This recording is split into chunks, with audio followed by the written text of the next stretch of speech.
يسعد لي مساكم وكل أوقاتكم حبايب قلبي، يا مساء الورد ومساء الهنا والسعادة والرزق والتفاؤل على أحلى وأجمل إخوات في الدنيا. روحوا إلهي يخليكم ليا ويكبر بخاطركم وتشوفوا السعادة اللي في الدنيا كلها زي ما انتم مساعديني ومفرحيني بتعليقاتكم الجميلة.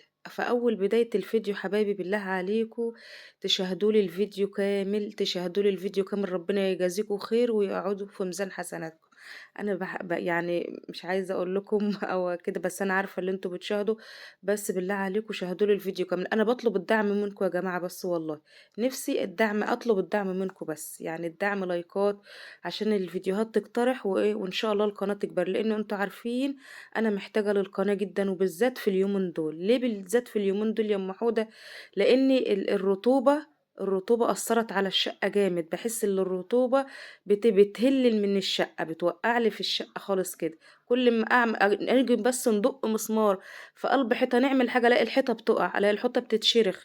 فانا عمالة الصم فيها، لان اللي بيقول لي انقلي يا ام حودة انقلي. يا جماعة والله العظيم ما انا لاقية شقة، وبعدين لو لقيت شقة بلاقيها مدة، يعني سنة واحدة، مع مقدم كومة قد كده، مع ايجار قد كده. يعني انا ما عنديش استعداد خالص اللي انا اطلع من دي، عمالة الصم فيها وعمال ألزق فيها عشان أعيش فيها لما ربنا يكرمني. بس بالله عليكم ما تنسونيش تشاهدوا لي الفيديوهات كاملة بالإعلانات، يعني جزاكم الله كل خير. أنا مش طالبة منكم غير كده، على الأساس اللي أنا أقدر أتحرك من الشقة، أما غير كده والله ما أنا أقدر. شوف حتى الطلوع والنزول كله صعب صعب والله العظيم. حياتنا كلها الحمد لله نحمد الله ونشكر فضله. طبعا أنا عشان قلت لكم إيه، هجيب أنبوبة وأحط شعلة في قلب المكان ده، عشان المطبخ كله بحس لما بيبقى فيه رطوبة بحس كل ما المس حاجة فيه بتكهرب، من السلوك، من الحيطة، من معرفش ايه، عادو كله فيها رعب. وبعدين غير كده ما فيهاش مطبخ، وزي ما انتوا فاهمين نقلت المطبخ لان كانت الخشب حسيت اللي هو ريحته مكمكمه، كل ما ادخل افتح المطبخ الاقي الحلل بتبقى ما يصحش ليه، لا يعني ما تصحش للطبخ وايه، للحاله الصحيه عشان ولادي. فقلنا نعمل ايه، نحط الحاجه في القلب البلكونه. بجيب شعله وربنا يكرمنا باذن الله ان شاء الله. اجيب شعله واجيب انبوبه عشان احطها واحوط، احاول احوط على نفسي واداري على نفسي من المطر ومن الهواء، من المطر ومن الهواء. فبجيب ان شاء الله حتى اشوفه مشمع، يعني حتى بداري على نفسي بالمشمع اهو. حطينا جبنه مشمع من اللي هو التخين ده، الحته دي طبعا بتدخل لي هواء وبتدخل لي نطره.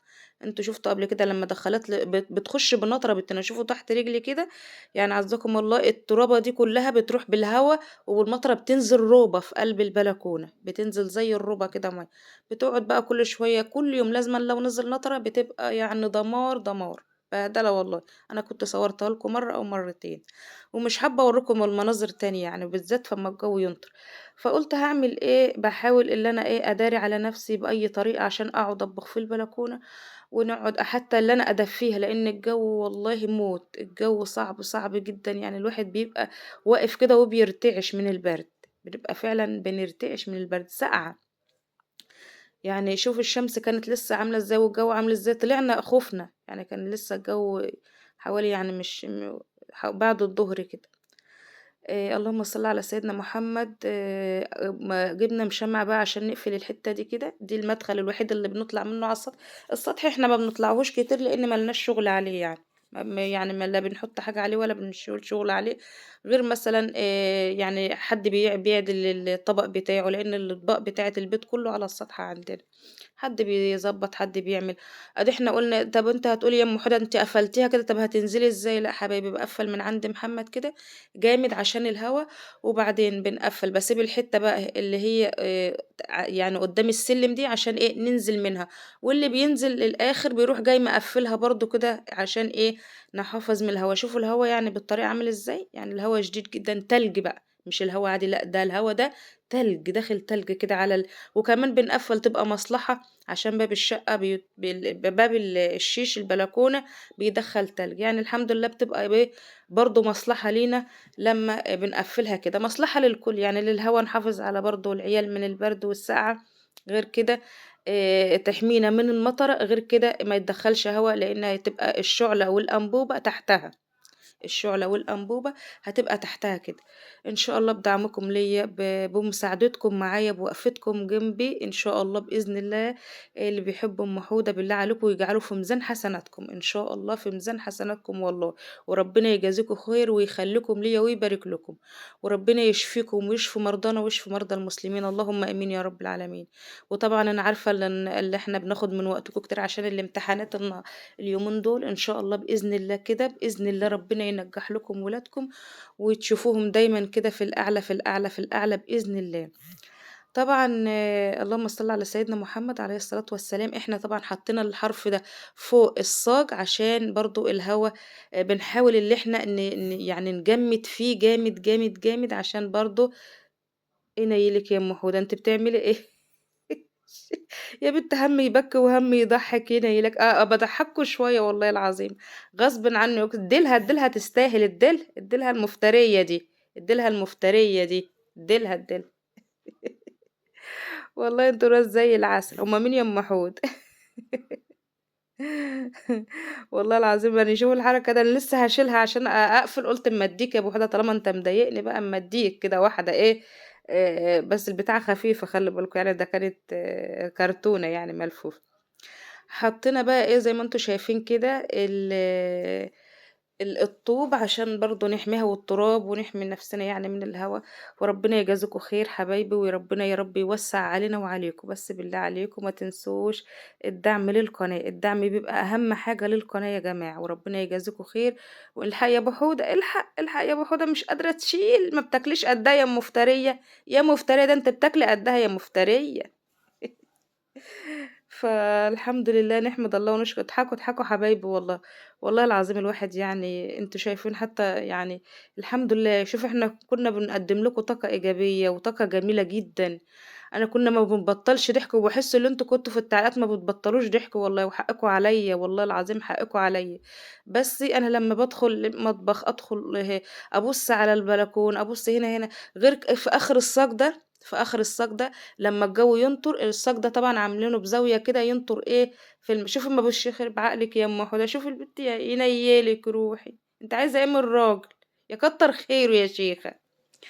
يالّا أكمّل لكم، آخر الصاج ده يا حبايبي بينزّل المَيّة كلّها، يعني الصاج مقصّر بيروح جاي منزّله على العِشّة كمان، يعني أنا لو في طير في العِشّة والّا حاجة بتبقى العملية لو مش منضّفة وكده لازمًا أحرّص وأحُط مشمّع وأعمل البِدع كلّها تبقى النطرة دي مبهدلاني، مبهدلاني، بتعمل معجنة في قلب العِش، لا قدّر الله يعني لو أنا سهيت والّا النطرة نطرت بالليل وإحنا إيه مش حاسين عليها يعني، بس بنحس لإن النطرة لمّا بتيجي على الصاج ده بتعمل بُصّوا دبدبة، بتعمل إزعاج فظيع، يعني دي بيبقى أكنه زلط كده نازل على بنصحى يعني، بنضطر اللي إحنا والله ساعات الفجر وساعات بالليل وساعات الساعة 01:00 أهو باقول لكم شوفوا إحنا الحتة دي هننزل منها يعني.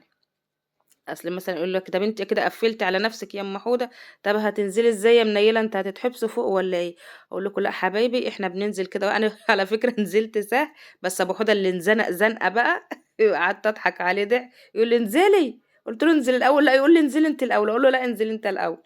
بقيت بقى إيه شوفوا يعني بانادي على محمد عشان يمسك لي السلِّم لإن السلِّم اتزحلق بيّا كان بيمسك يعني باستهتار كده مش جامد، أقول له: "امسك يا محمد أنا حاسة إن السلم بيتحرك بيّا." رُحت يا واد امسك السلم، كنت اتخضيت بجد يعني، لإني حسيت إن السلم هيُقع بيّا كده، أهو، يا ولا امسك السلم، امسك السلم وما فيش فايدة، أهو.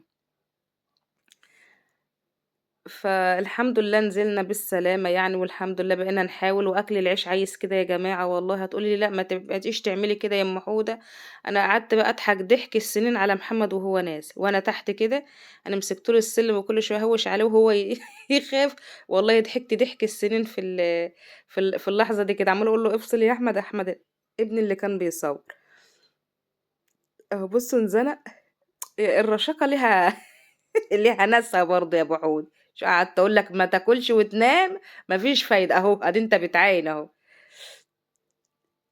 يالّا على مهلك بقى وواحدة واحدة وتاتا تاتا كده، يالّا طاقة إيجابية بقى ربنا يخليكم ليّا ودايمًا كده إن شاء الله بإذن الله نطلع من اللي إحنا فيه أهو بُصّوا سديناها إزاي بقت جميلة، والله بعد ما سديناها وحياة ربنا حسيت الحتة المكان دفي من المكان ده بالذات، بيدخّل هوا رهيب، يعني بيدخّل صواريخ هوا كده. والحمد لله يعني والشكر لله، المكان ده بقى إيه، أهو نحط فيه هنا الشُعلة ونحط فيه الأنبوبة وإن شاء الله ربنا يكرمنا. دخلنا بقى إيه على البوتاجاز كده، قُلنا بقى إيه نعمل كام ورك كده عشان إيه العيال وامتحانات وكده. حطيته طبعًا في الكيس الحراري، دول كانوا 4 وراك، حطيتهم في الكيس الحراري بقى وسويتهم، قُلت هاسيبهم يستووا على ما إحنا نخلّص في البلكونة شغلنا، وبرضه يبقى منها بنخلّص الشغل ومنها الأكل بتاعنا بيستوي، عشان برضه إيه، أكلنا ما نسهاش عليه برضه عشان ولادي أنتم عارفين يعني، اللي في امتحانات واللي في الدرس واللي كده واللي كده، وربنا يوفّق لكم ولادكم. بُصّوا والله العظيم عسل كده، طالعة زبدة، زبدة، عسل، عسل، عسل أهو. يستاهلوا والله يستاهلوا بُقُّكم. هاتي حتّة بقى يا أم حودة. الله! الواحد بيبلع روقي يا أم حودة، هاتي حتّة، ناوليني طيب، ناوليني، ده أنا كلت وعايزة أهو. بُصّي والله العظيم طالعة زي العسل، عسل، عسل، عسل، قشطة كده، حاجة كده فاخر من الآخر. وطبعًا عملنا بقى أهو رُز، بتاع ده بطاطس مطبوخة، أنا طبعًا يعني تغيير باعملها صينية بس قُلت إيه، يالّا تغيير. وعملنا إيه، رُز بقى من اللي هو حبّة وحبّة أهو.